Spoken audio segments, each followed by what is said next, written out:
Hello everyone, good morning. আমার আরও একটা নতুন ব্লগে তোমাদের সকলকে জানাই অনেক অনেক স্বাগত। আশা করি তোমরা সকলে খুব ভালো আছো, আর আমরাও কিন্তু বেশ ভালো আছি।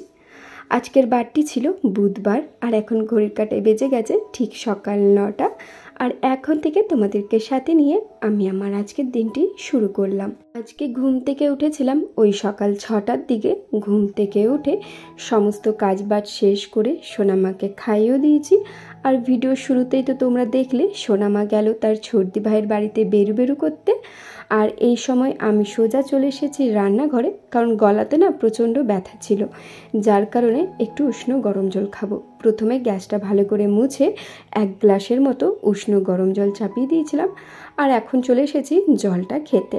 আর জানো তো, এই গরম জল খেতে আমি একদমই পারি না, এত বমি পাই জানি না কেন।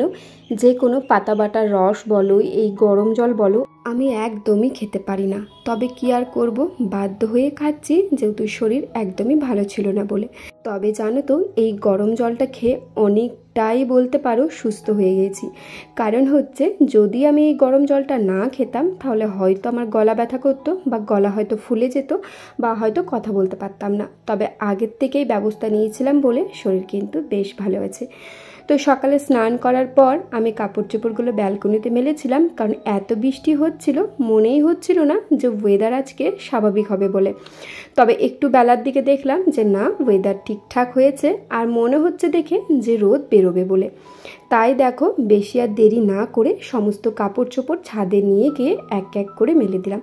আর অনেকগুলোই কাপড় চোপড় হয়েছিল। আমার নাইটি ছিল, তোমাদের দাদা ভাইয়ের জামা ছিল, গামছা ছিল, সোনামায়ের কাঁথা ছিল, ওর জামা প্যান্ট ছিল। যাই হোক, সব কিছু মেলে দিয়ে আমি এখন নিচে চলে এসেছি। আর নিচে আসতেই দেখি আমার শ্বশুর মশাই মাংস নিয়ে এসেছে। তো ভাবলাম যাই মাংসটা ধুয়ে দিই, কারণ সোনামা এখন ঘুমিয়ে গেছে। ছাদের থেকে এসে সোনামাকে ফিডিং করিয়ে আমি ঘুম পাড়িয়ে দিয়েছি। তারপর লেগে পড়েছি কাজ বাজে। এখন মাংসটা ধুয়ে এক এক করে রেখে দেবো। আমার অনেক সাবস্ক্রাইবার বন্ধু আছে যারা পার্সোনালি আমাকে মেসেজ করে জিজ্ঞেস করেছে যে দিদি ভাই তুমি কেমন আছো। তো হ্যাঁ বন্ধুরা, আমি কিন্তু বেশ ভালোই আছি আগের তুলনায়। তবে চোখে জল পড়াটা আর সর্দিটা এখনও যায়নি, হয়তো 2-3 দিনের মধ্যে সেটাও চলে যাবে। মাংসটা ধোয়া হয়ে গেছে, তো রান্নাঘরে রেখে চলে এসেছি। আর এখন চলে এসেছি পেঁয়াজ রসুনটা ঘষার জন্য, কারণ মিক্সিটা আমাদের যেহেতু নিরামিষ, মিক্সিতে আমাদের তো কোনো আমিষ জিনিস বাটা হয় না। তো যার কারণে ওই যে গ্রেটারগুলো থাকে সেইগুলোতে করে গ্রেট করে নিলাম। এখন পেঁয়াজ আর রসুনটা গ্রেট করে নিয়ে গিয়ে সোজা রান্নাঘরে রেখে দেবো। আর তারপর তোমার টমেটো, আদা, তারপর লঙ্কার যে পেস্ট আছে সেটা মিক্সার গ্রাইন্ডারে করে নেব। তো এদিকে আমার শাশুড়ি মার দেখো রান্না হয়ে গেছে। তো আজকে ভিডিওটা একটু অন্যরকম হচ্ছে, মানে যেখানে আমি ক্যাপচার করতে পেরেছি সেখানটাই শুধুমাত্র নিয়েছি।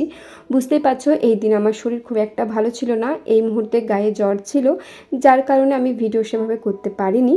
তবে বিকেল দিকে সম্পূর্ণ ভিডিও করেছি, কারণ বিকেল দিকে শরীরটা আমার অনেকটাই ভালো ছিল।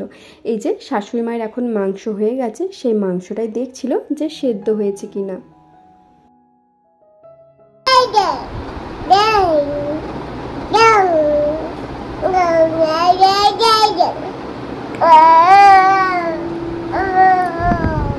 যাই যাই যাই যাই যাই যাই যাই বাবা বাবা বাবা, মাম্মা বলো তো, মাম্মা মাম্মা মাম্মা মাম্মা মাম্মা মাম্মা মাম্মা মাম্মা, আর বাবা বাবা বাবা বাবা বাবা বাবা বাবা বাবা বাবা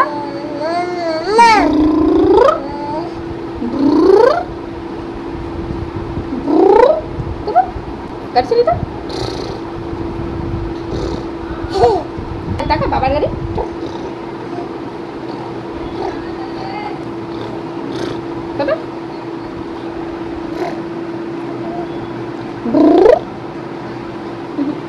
মা তোমার কত কিছু শিখে গেছে। হ্যাঁ মাম যা যা যা। তোমরা অনেকেই জিজ্ঞেস করেছো যে দিদি ভাই তোমার হয়েছেটা কি। হয়েছে বলতে প্রথমত সিজন চেঞ্জের কারণে আমার জ্বর সর্দি হয়েছে। তো তো সেটা তো ঠিক আছে, পারা যায়, জ্বরটা কোনো রকমে ঠিক হয়ে গেছে। তবে জানো তো প্রবলেমটা হয়েছে রাত জাগার জন্য। রাতে ঠিকঠাক ঘুম হয় না, সারা রাতের মধ্যে খুব জোর হয়তো 2 থেকে 2.5 ঘন্টা বা কোনো দিন হয়তো 1 ঘন্টা ঘুম হয়। সোনামা এখন রাতে প্রায় অনেকবারই ওঠে ফিডিং করার জন্য। আর সোনামা যখন ফিডিং করতে ওঠে তখন তো আমি আর ঘুমিয়ে ঘুমিয়ে ওকে ফিডিং করাতে পারবো না, তাই ওকে বসে বসেই ফিডিং করাতে হয়, যার কারণে আমার ঘুম একদমই হয় না। আর এখন এই কদিন ধরে লক্ষ্য করছি সোনামায়ের অভ্যাসটা বেশ ভালোভাবে চেঞ্জ হয়ে গেছে। ঠিক মাঝরাত তোমার ওই 2-2:30 বাজছে ও ঘুম থেকে উঠে পড়ছে, আর কোনো মতেই ও ঘুমোতে চাইছে না। যেই 4টে 4:30 বাজছে অমনিও ঘুমোচ্ছে। তো যে কারণে আমার শরীরে ঘুম বলতে গেলে সারাদিন হয়তো 24 ঘন্টার মধ্যে 3 থেকে 4 ঘন্টা হয়তো ঘুমোচ্ছে, কোনো দিন আবার হয়তো 2 ঘন্টা। এবার তোমরাই বলো 24 ঘন্টার মধ্যে যদি 2-3 ঘন্টা একটা মানুষ ঘুমায় তার শরীরটা ঠিক কেমন থাকে। তো যার কারণে শরীর একদমই দুর্বল হয়ে গেছে। আরেকটা জিনিস কদিন ধরে লক্ষ্য করছি, আমার কোমর ব্যথা। সিজার হওয়ার পর আমার কিন্তু কোমরে ব্যথাও করেছে, না করাটা বলবো না, তবে যে অনেকে বলে না খুব ব্যথা করে, সেটা কিন্তু আমার ছিল না। কখনো কেমনও হয়তো ব্যথা করতো, তবে এই 2-3 দিন ধরে লক্ষ্য করছি সারাদিন কাজবাজ করার পর যখন রাতে শুতে যাচ্ছি এত পরিমাণে কোমরে ব্যথা যে ওই কোমর নিয়ে আর শুতেও পারছি না, উঠতেও পারছি না। তো এইটা আমি কদিন ধরে লক্ষ্য করছি। আবার একটা জিনিস দেখি, হয়তো 2-3 দিন এই ব্যথাটা থাকলো, তারপর আবার হয়তো গায়েব হয়ে যায়, আবার হয়তো 2 মাস পরে এই ব্যথাটা এলো। এই জিনিসটা আমি লক্ষ্য করছি। আরেকটা জিনিস সেটা হচ্ছে সোনামাকে সবসময় কোলে নিয়ে আমার না 2টো হাত ফুলে গেছে, এত পরিমাপে হাতে ব্যথা যে কি বলবো। হাতের যে কনুইয়ের নিচে অংশটা আছে ওই অংশটা পুরোটাই ফুলে গেছে। আমি যদি সম্ভব হয় তোমাদের সাথে অবশ্যই ভিডিওতে শেয়ার করব। আসলে কি জানো তো, সোনামা যেহেতু সারা রাত জুড়ে ফিডিং করে, কখনো কখনো যেমন ওকে বসিয়ে ফিডিং করাতে হয়, তো যার কারণে হাতটা এত পরিমাণে ব্যথা, হাতটা আমি ওঠানামা পর্যন্ত করতে পারি না। তো এই কারণে জানো তো শরীর প্রচণ্ড দুর্বল হয়ে গেছে। এবার মনে হচ্ছে শরীরে একটু রেস্টের প্রয়োজন হয়। আমি জানি না আমি আমার সংসারে ঠিক কতটুকু কাজ করি বা না করি, আমি যতটুকুই করি না কেন সেটাই কিন্তু ভিডিওর মাধ্যমে শেয়ার করি। এমনটা নয় যে আমি কাজটা করি না অথচ ভিডিওটা করে নিলাম। আমি যা যা সারাদিনে কাজবাজ করি, কোনো দিন যদি কাজ নাও করি সেটাও কিন্তু আমি তোমাদের সাথে শেয়ার করি, যে আজকে আমি কাজ করতে পারলাম না, সমস্ত কাজবাজ আমার শ্বশুর শাশুড়ি করেছে। তবে আমি বাড়িতে যা যা করি সেটাই কিন্তু ভিডিওর মাধ্যমে তোমাদের সাথে শেয়ার করি। আবার এখানে অনেক মানুষের মনেই হয় যে আমি এগুলো সম্পূর্ণ ফেক আর কি বলতে পারো, শুধুমাত্র দেখানোর জন্য করছি, তা কিন্তু নয়। আমি যা যা করি সেটাই কিন্তু শেয়ার করছি একদম প্রথম থেকে যারা আমার ভিডিও দেখেছে তারা আশা করি জানবে আমি কিন্তু আমার প্রেগন্যান্সিতেও কাজ করতাম, আর এখনও কিন্তু সোনামাকে সামলিয়ে যতটুকু পারি সেটা কিন্তু করি। যাই হোক, কে কী ভাবলো, কে কী মনে করলো, সেসব ব্যাপারে চিন্তা না করে নিজের কাজটা করে যাওয়াই আমার মনে হয় সব থেকে ভালো। যাই হোক, এদিকে দেখো সকালে যেহেতু শরীরটা ভালো ছিল না তাই খুব একটা ভিডিও করতে পারিনি। তো বিকেলে শরীরটা মোটামুটি আছে, খুব যে একটা ভালো আছে এমনটা নয়। তো যাই হোক, সোজা রান্নাঘরে চলে এসেছি। রান্নাঘরে এসে প্রথমে আগে পাঁপড়ের তরকারি করে নিচ্ছি। তো কেমন করে করলাম আশা করি পুরো ভিডিওটাই তোমরা দেখলে। আর আমি কিন্তু আটাটা আগেই মেখে রেখে দিয়েছিলাম, আর আজকে করব পরোটা, কারণ তোমাদের দাদা ভাই এই পাঁপড়ের তরকারি দিয়ে পরোটা খেতে খুবই ভালোবাসে। আমারও কিন্তু পরোটার সাথে পাঁপড়ের তরকারিটা ভালো লাগে, তবে রুটির সাথে কিন্তু আমি পাঁপড়ের তরকারি একদমই খাই না। যেদিন রুটি হয় আর সবজির মধ্যে পাঁপড়ের সবজি হয় সেদিন আমি একদমই খাই না, পায়েস বা সুজি দিয়ে রুটি খেয়ে নিই। তবে যেদিন পরোটা হয় সেদিন কিন্তু সবজি দিয়েই খাই, যেহেতু পরোটার সাথে ভালো লাগে। যাই হোক, ওইদিকে তো তোমার হয়ে গেল সবজিটা, আর তারপর চলে এসেছি সোনামায়ের রুটিটা গরম করার জন্য। রুটিটা হয়ে যাবার মাত্রই কিন্তু আমি কুটরি কুটরি করে ছিঁড়ে নিয়েছিলাম, যেটা একটা বাটির মধ্যে দিয়ে দিয়েছি। আর একটু ফর্মুলা মিল্ক নিয়েছিলাম, ওই 3 চামচের মতন ফর্মুলা মিল্ক দিয়েছিলাম, আর 1 কাপ জল দিয়েছিলাম। তো সেটা এখন বাটির মধ্যে ভিজতে দিয়ে দেবো, ওই 1 ঘন্টার মতো ভিজবে, তারপরে সেটাকে ম্যাশ করব। আর তারপর বসে গেছি সন্ধ্যেতে খাবার খেতে। আমি সন্ধ্যেতে খুব একটা খাবার খাই না, তবে যেদিন আমার শ্বশুর মশাই চপ বা তোমার সিঙ্গারা নিয়ে আসে সেদিনই খাই। আজকে যেমন সিঙ্গারা নিয়ে এসেছিলো, তো শশার সিঙ্গারা টমেটো দিয়ে মুড়ি খেয়েছিলাম। আর খাওয়া দাওয়া হয়ে যাবার পরই এখন ঘড়ির কাঁটায় ওই 8:30টার মতো বাজে, আর আমি আর আমার শাশুড়ি মা চলে এসেছি রুটি করব বলে। সোনামাকে খাইয়ে দিয়েছি, সোনামাকে খাওয়ানোর পরেই চলে এসেছি পরোটাগুলো ভাজবো বলে।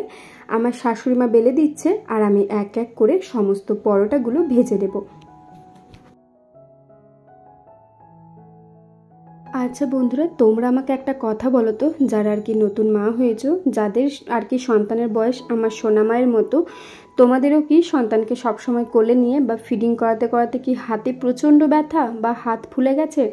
আর তোমাদের কোমরে ব্যথা ঠিক কতদিন পর পর হয় বা প্রত্যেক দিন থাকে কিনা অবশ্যই আমাকে কমেন্ট করে কিন্তু জানাতে একদমই ভুলো না। আমার কিন্তু সবসময় একদমই থাকে না, যেটা আমি ভিডিওর শুরুতেই বলেছিলাম। আমার ওই মাসে দশে হয়তো একবার হয়, আর যখনই হয় তখনই কিন্তু মারাত্মক রকমের ব্যথাটা করে। তোমাদের কার কার আমার মতন অবস্থা কমেন্ট করতে কিন্তু একদমই ভুলবে না। তো এদিকে দেখো পরোটা করা হয়ে গেছে, তো সেই বাসনপত্রগুলো এখন বেসিনের মধ্যে জল দিয়ে একটু ভেজার জন্য দিয়ে দিলাম। ওই 10 থেকে 15 মিনিটের মতো একটু ভিজুক, তারপরে সেগুলো মেজে নেব। তার আগে ভাবলাম গ্যাসটাকে পরিষ্কার করে নিই, কারণ পরোটাগুলো করার সময় এই গ্যাসটার মধ্যে অনেকটাই তেল পড়েছিল, ওই ছিটে ফোটা যেগুলো আর কি পড়ে, আর ওই আটা গুঁড়োও ছিল, যার কারণে প্রথমে আগে গ্যাস ওভেনটাকে ভালো করে পরিষ্কার করে নিচ্ছি। আর তারপরে যেখানে আর কি রুটিটা বেলেছিলাম, মানে গ্যাস রাখার র্যাকটা, সেটাও পরিষ্কার করে নিচ্ছি। তারপর এক এক করে সমস্ত বাসন ধুয়ে মেজে নেব।